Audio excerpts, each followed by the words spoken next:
Hi, and welcome back to the Original Medicine Podcast. Today, we're going to be talking about how to get more from your acupuncture treatments. So, in general, I could summarize this entire podcast episode by saying, do what your acupuncturist asks you to do. But I'm going to be more specific. Acupuncture is really an invitation to change. The way that acupuncture has come to be practiced is a little bit more like a spa treatment. People go in, they feel relaxed when they leave.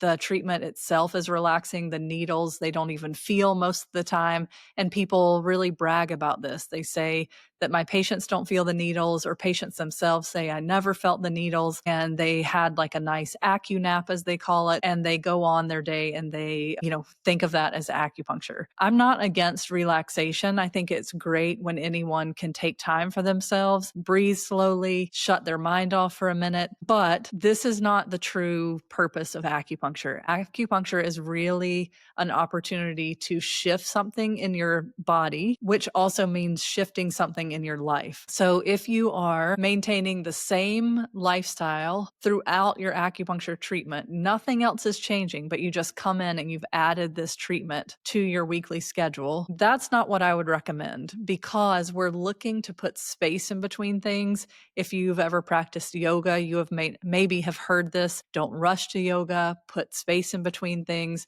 right? Because the whole point is for us to have a different perspective when we leave. After the treatment itself, we want something to be just slightly different in your body. Something is shifted so that you can see things differently. Obviously, if it's a physical health problem that you're having, we want that physical problem to shift. So we're literally looking for change. And I don't know about you, but nothing has ever changed for me while I have been completely comfortable. There is discomfort as a part of making change. And that can even begin with the actual problem that brings you into acupuncture. But I just think it's so helpful for people if we as acupuncturists can help them think about this as a vehicle for change. That when we change our emotions, we change our thoughts, or vice versa. When we start changing our thoughts, we change our emotions, and then that changes the channels. And then when the channels shift, then our physical problem shifts. And then maybe we have a realization. I've had a lot of people in my practice who have had major realizations about their lives in the process of working with me. And it's not me, it's that we're using the channels. And as those channels shift, then they have this new perspective for themselves. So I think that's so fascinating, and one way that you can really get a lot more out of your acupuncture treatments if you look at it like an opportunity for change. Like, hey, this is a new experience that I'm going to have in a different way of, it's a different way of looking at things, of experiencing things.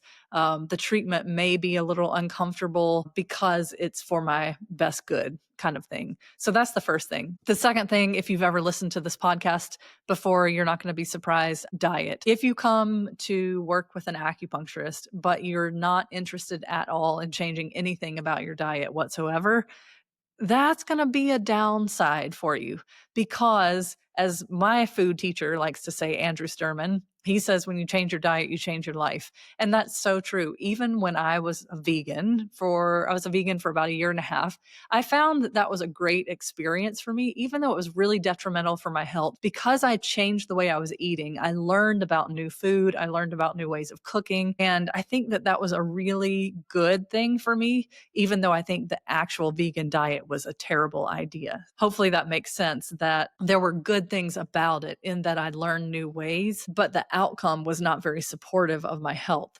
And, similarly to working with an acupuncturist who's going to make suggestions for you, as I do, we want to shift our diets because, again, kind of like the very first thing I talked about, looking at acupuncture treatment as an opportunity for change and like a shift in your life, that is all going to start with your mindset. And so if you're open to hearing what your acupuncturist has to say, you're going to get more out of your treatment, because we're not nutritionists trained to think about food in a clinical nutrition sense. We're thinking about it energetically, and how do we use food to support things in your life, in your body, that might need a little bit more support. And then alternatively, we might use food to play down some things in your life and in your body that are a little too keyed up. So like if we have a lot of heat, we may be suggesting foods that would drain that heat, but this wouldn't mean cold foods. So there's a lot of nuance to Chinese medicine food therapy. For example, like I just mentioned, we could have a lot of heat in our bodies. So if you hear that, you might think, great, like I'll eat really cold food straight from the refrigerator, raw, difficult to digest, and that'll be great because it'll cool my body. But that's the opposite of what we want to do because cold contracts energy. And when energy contracts, it stagnates, and stagnation creates more heat. So oftentimes, heat has come from too much cold in the body. So whether that is coming from like ice in our waters, that's a really common American thing. We always are putting ice in our water, our drinks, pretty much everything. All drinks are iced. I think hot beverages are fewer and farther between in American culture. And so we get a lot of heat from doing that. And it would seem like the opposite. People say, oh, I can't eat hot food in the summer because it's hot outside. Well, actually, cultures around the world do use hot food and actually specifically spicy food to produce a sweat so that it then cools them down in the climate in which they live because there may not be air conditioning. It's hot 24/7 and maybe even hot year round. So hopefully that example of cooling the body with sometimes warm food is an example of the nuance that your acupuncturist is using when they recommend dietary changes for you. And so that it's not some strict kind of like regimen. It's just like, hey, if you start drinking warm water first thing in the morning, this is to get the hydration wheel spinning in the morning. It's also to moisten your intestines. Warm is going to allow your intestines to relax. And then the water obviously is going to move right through it and be promoting a bowel movement. Obviously, we know that that is really healthy to clear out the waste, the things that our body is not going to be able to use. And then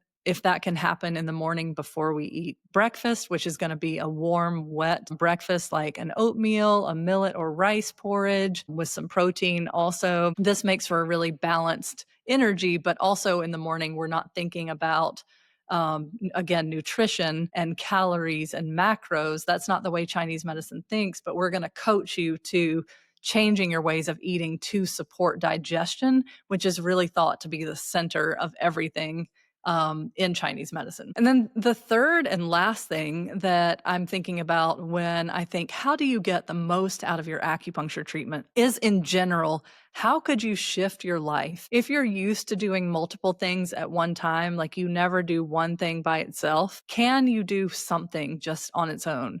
Can you sit and listen to a podcast without also doing something else? Because oftentimes we are listening to a podcast while we go for a walk. Now they're walking desks, right? So people are doing work while they're on the treadmill. I know, like in acupuncture school, I used to do a lot of reading on a stationary bike because I could both read and get some exercise at the same time. And we know that exercising does help your mental capacity, but that also is really draining for your spleen organ from a Chinese medicine perspective. So can we put some space in between things? As I mentioned before, can we slow down just a little bit? And at first, this is going to be really uncomfortable because we are all used to rushing around, trying to maximize our productivity, try to fit as much in as possible. This is our American nature.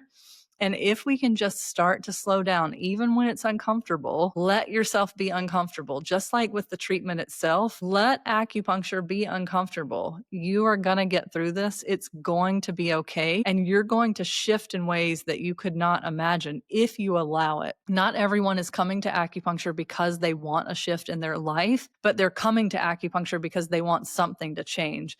Their digestion, their migraines, their anxiety or panic attacks, whatever it is that is bringing them in, they do want to shift, but sometimes we're not thinking about acupuncture in this way. Like, what are the other things? Like, hey, I don't like vegetables, but my acupuncturist is telling me that cooked green vegetables are really helpful for moving in a healthy way. So how could I try to start eating something that I don't really love? Again, like I myself have been through this, I really don't enjoy mussels like oysters, clams, although now like I will eat clams, but I've tried these things because they were recommended to me as being yin building. Duck was on that list. Now I do like duck, and there's something else I'm forgetting. But the point is, that when you change your diet, you do change your life. There are things that you have to change, like in your mindset, in order to make the changes to your diet. And this also results in a change in outcome. So if you're looking to really maximize your acupuncture treatment, regardless of who you're working with, go into it thinking, this is going to be a new experience for me.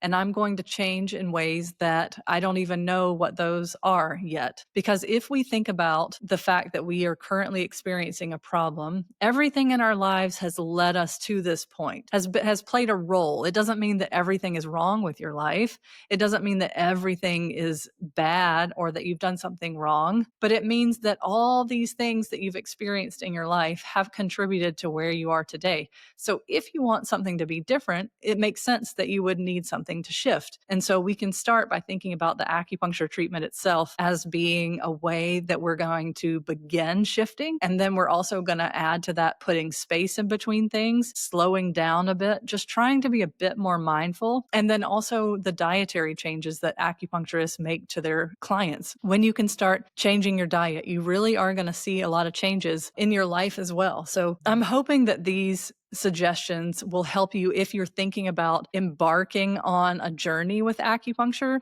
or if you have had acupuncture in the past and perhaps you didn't end up where you wanted to be. Maybe you're thinking about trying it again. Take these points into consideration. Just let them roll around in the back of your mind and think how next time it might be different. Because I know what it feels like to be a patient as well. I have had no less than hundreds of acupuncture treatments, and I know that they can be very uncomfortable. I know that we can be asked to adapt and adopt health habits, especially food things that are not our natural choices. Like when I quit coffee, I know that was extremely difficult. I wasn't happy about it either, but I realized if I wanted something to change, I needed to change something that I did every day. And when we're eating every day, when we're living the way we live every day, those are things that we need to take a look at if we want something in our lives to change. So let me know what you think about these suggestions. Hit me up on Instagram. It's Dr. MG McCullough. And I'll be back with another episode next week. Thanks for listening, y'all.